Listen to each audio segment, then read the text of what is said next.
आटा गुथेगा नहीं। अरे हमने अच्छे अच्छों को गूंद डाला, इस आटे में क्या रखा है?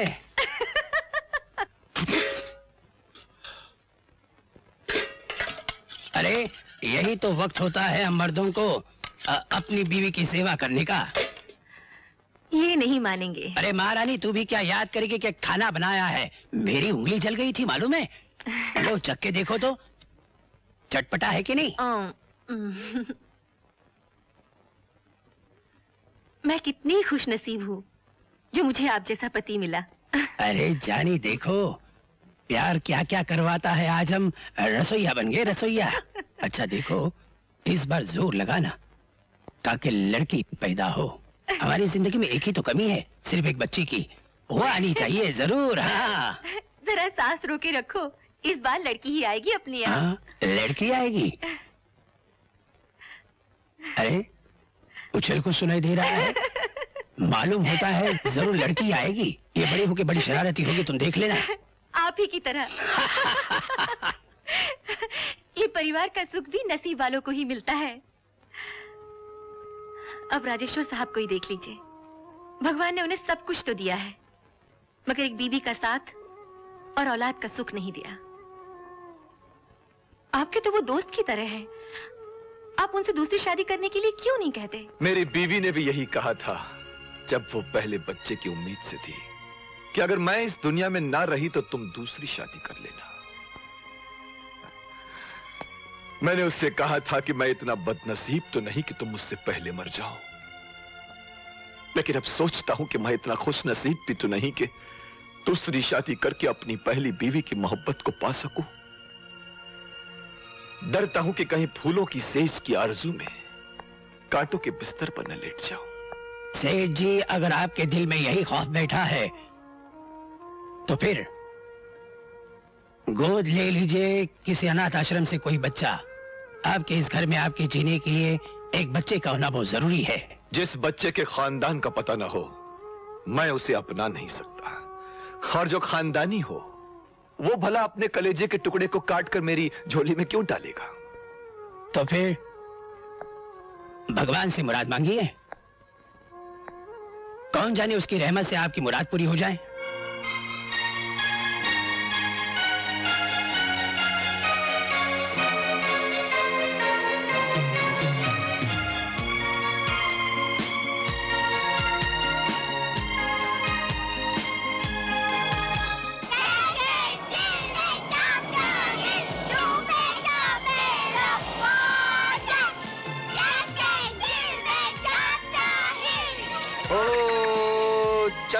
स्कूल आ गया, उतरो, उतरने की तैयारी करो सब लोग। Come on, one by one, come on. Thank you, uncle. I'll mention not. Come on, come on, come on.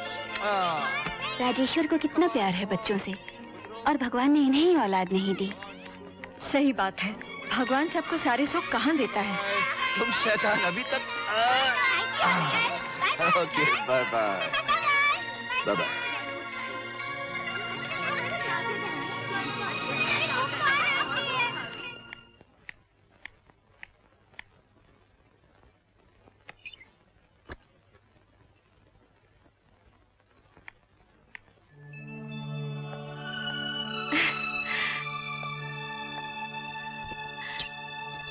सुनो जी, आपको एक बच्ची की आरज़ू थी ना, आपकी मुराद पूरी हो गई।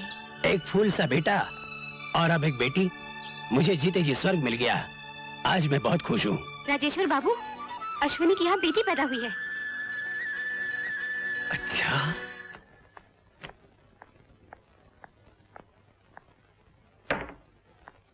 मुबारक हो अश्विनी, एक बार फिर तुम्हारे चमन में बहार आई है। मिठाई लाया हूं, अपना और अपने पड़ोसियों का मुंह मीठा करो। अरे आप भी तो मुंह मीठा कीजिए। आप यहाँ तक आए, आपका बहुत बहुत धन्यवाद।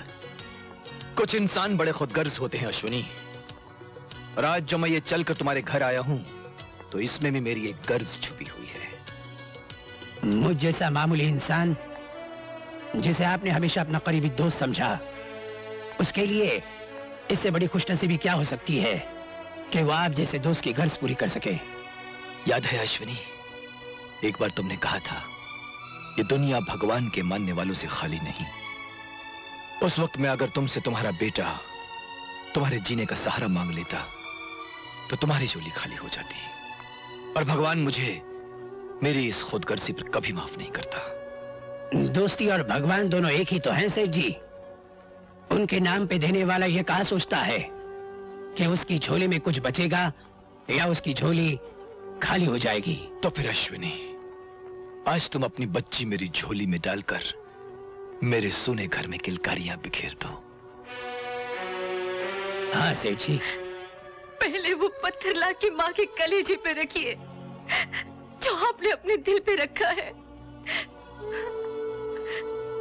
पार्वती, बेटियों को इस तरह घर से विदा नहीं किया जाता।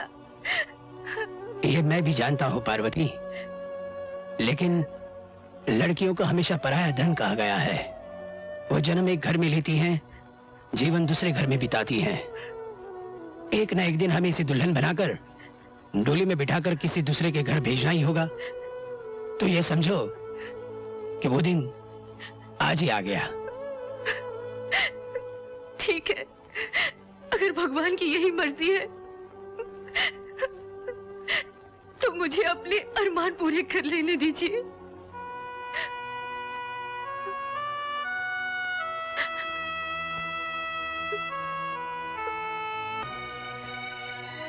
लीजिए सेठ जी, मेरे दिल का टुकड़ा, आज से आपके दिल का टुकड़ा। आखिर बात दिल ही की तो है।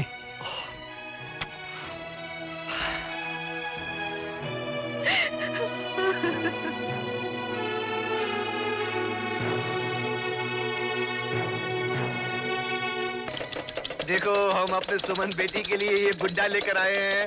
देखो, मारो इसको, मारो, डिशू, डिशू, मारो, मारो। हैं? ओह, बंदर को देख रही हो? बंदर के पास जाना। आओ, आओ, हम अपने सुमन बिटिया को गाड़ी में बिठाकर बंदर के पास लेकर जाएंगे। बंदर, ये आया। ज़ूम।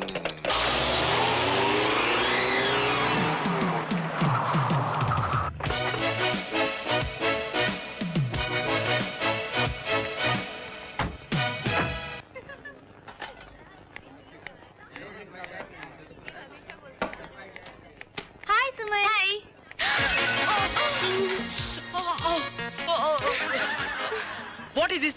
ये क्या किया आपने? Oh my God, I'm very sorry. मुझे आपके माफ कर सॉरी कहने दीजिए। से क्या होगा? मेरे कपड़े तो गंदे हो गए। अब मैं क्लास में कैसे पहुंचूंगा? अब देख के नहीं चल सकती क्या? देखिए, आप नाराज मत होइए। मैं आपके कपड़े साफ कर देती हूँ। आप अपने कपड़े उतारिए। क्या? आप क्या कह रही है? सबके सामने मैं कपड़े उतार कर नंगा हो जाऊं? एक तो आपने कपड़े गंदे कर दिए और ऊपर से आप मेरा मजाक उड़ा रही है। पहले आपका नाम बताइए, मैं अभी और इसी वक्त प्रिंसिपल से। प्लीज, आप शोर मत मचाइए। सब देख रहे हैं, प्लीज। क्यों शोर क्यों न मचाऊं? जब आपने काम में ऐसा किया है। देखिए, अगर ये बात प्रिंसिपल तक पहुंच गई तो हो सकता है वो मुझे कॉलेज से निकाल दे। आप ये शायद जानते नहीं, मैं एक अनाथ लड़की हूँ। कोई देवता मेरी परवरिश कर रहा है। अगर ये बात उन तक पहुंच गई तो उनके दिल को कितनी ठेस पहुंचेगी। मैं आपके पाँव पड़ती हूँ। नहीं हाँ, मैं आपके पाँव पड़ती हूँ। देखिए, मेरा दिल बहुत नाजुक है। आपको रोते हुए देख के मैं भी रो पड़ूंगा। आप मत रोइए, गलती मेरी है। मुझे ही रोने दीजिए। जब तक आप कपड़े नहीं उतारेंगे मैं रोते ही रहूंगी। लेकिन मैं सबके सामने कपड़े उतार कर आपको कैसे दे सकता हूँ?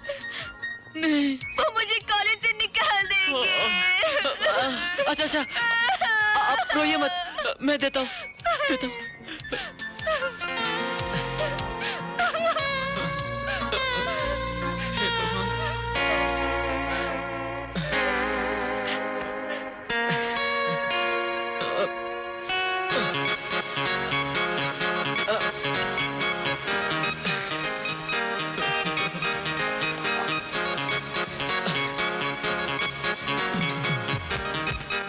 जल्दी धोकर लाना।